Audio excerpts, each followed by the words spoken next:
je suis ravie de nous vous retrouver avec une création avec la nouvelle collection de la Fée du Scrap, un air africain. Donc en fait j'ai pas su choisir, j'ai pris tous les tampons de la collection avec ces animaux extraordinaires.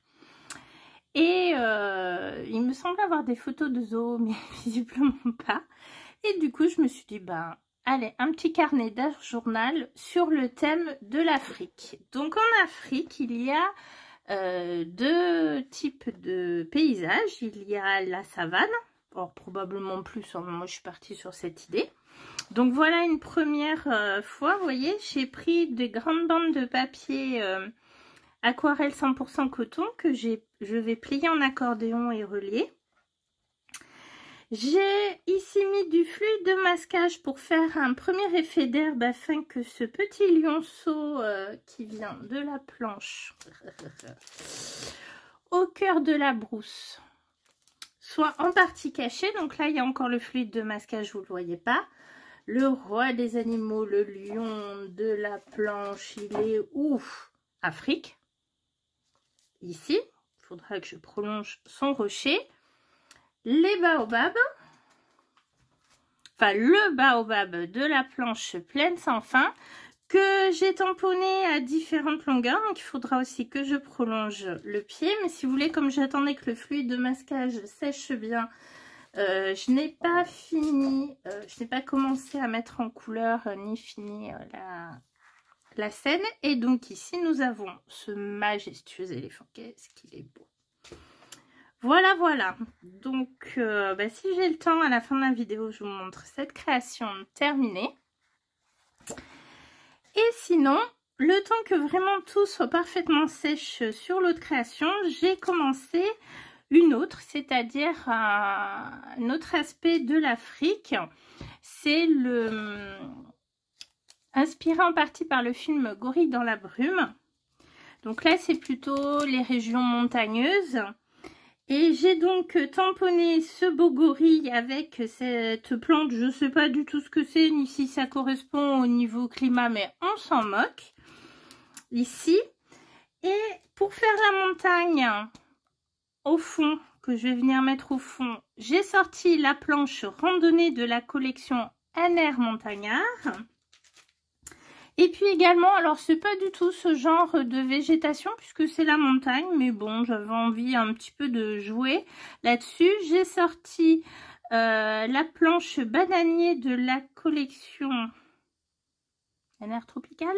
Oh, j'ai un trou. Ça y est, à force je me les mélange.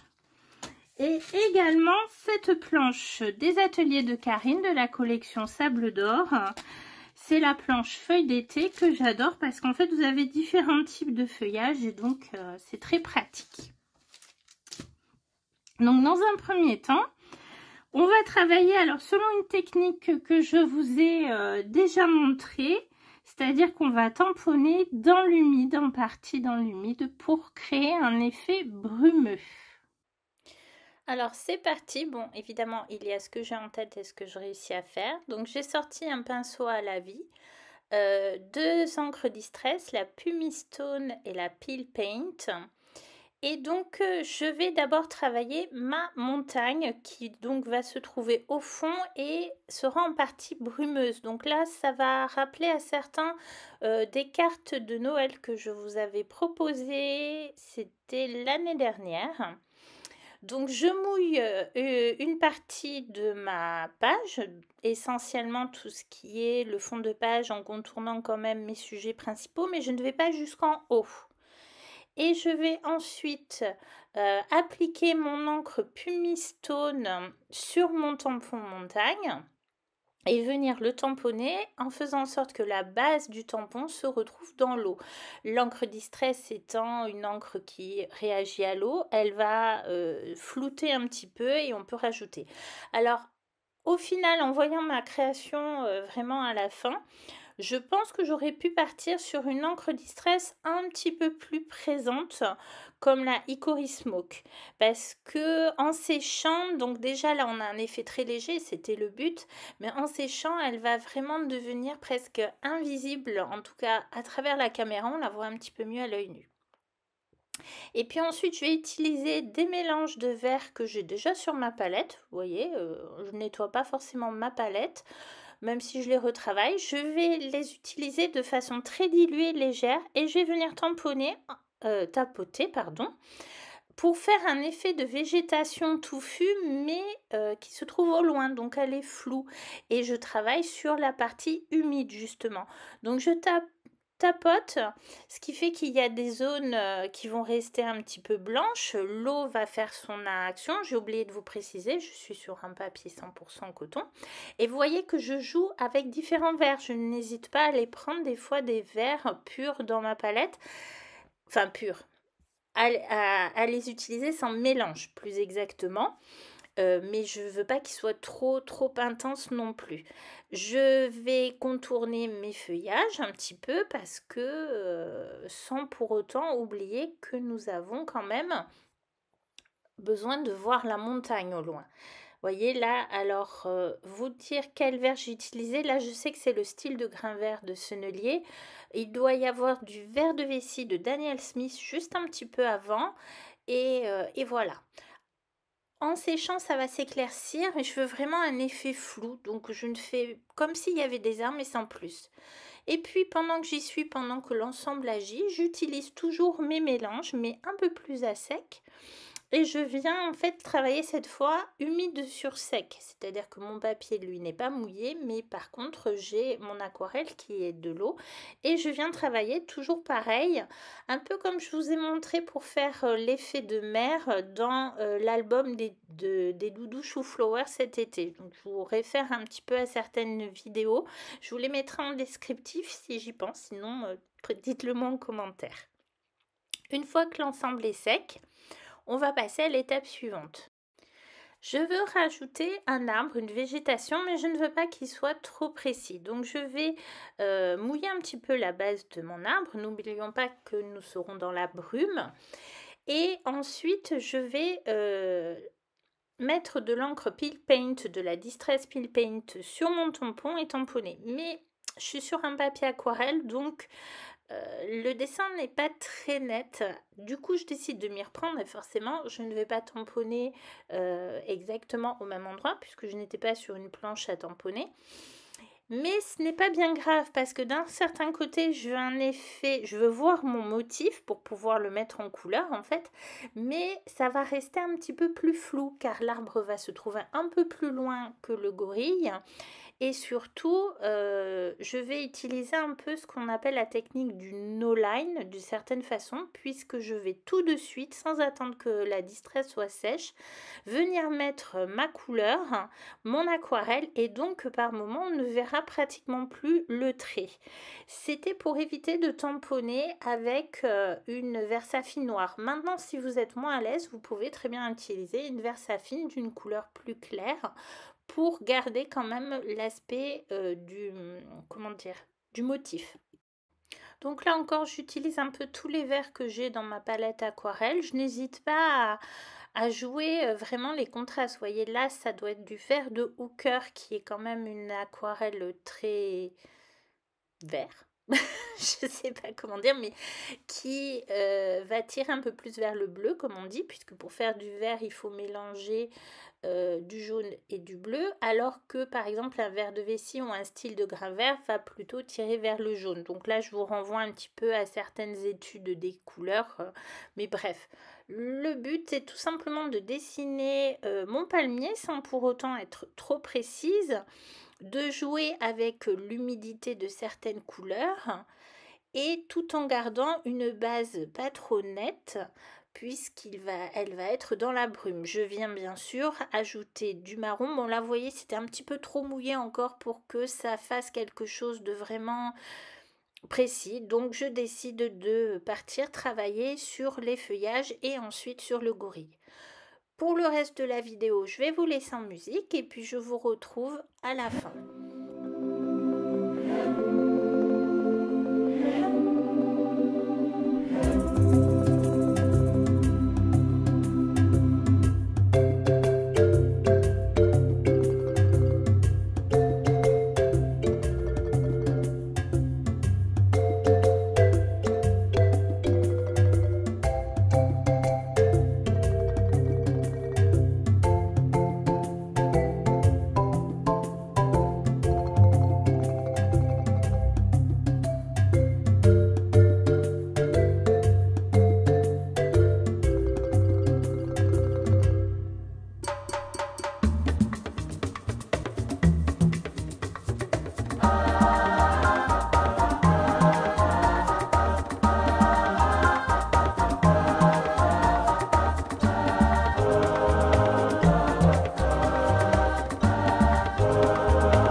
Voilà, cette petite création terminée.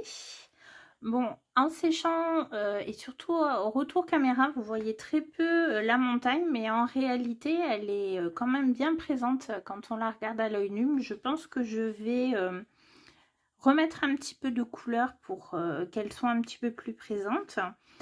Alors les tamponnages ici ont été des fois plus ou moins bien faits, donc je suis venue jouer avec l'effet de brume que j'aime bien faire avec mon pastel gras de Sennelier.